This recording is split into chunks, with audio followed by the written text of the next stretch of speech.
Čau, mans mīļais sekotāji! Es tev gribēju pateikt to, ka šis ir viens foršs īpašums. Kā investīciju objekts izremontē un dod uz īri, vai iegādājies pats 2 izolētas istabas 35 kvadrātmetri, bet te ir kaut kas. Ka es tev saku, ka te ir kaut kas.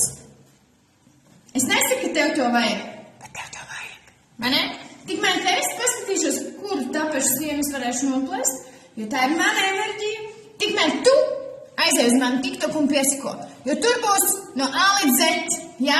TikToks ir malcīts, man ir vajadzīgi vēl 50 sekotāji, lai mēs būtu 2000. Un tā, ka mēs sasniedzam 2000, tad mēs gliežam augšā konkursu sadarbībā ar Igoru Bāmani, kurš nopulēs vienam laimīgajam automašīnu. Tāpēc skrien uz manu TikToku, piesako un seko līdz visiem maniem īpašumiem, kas ir manām pastādnēm.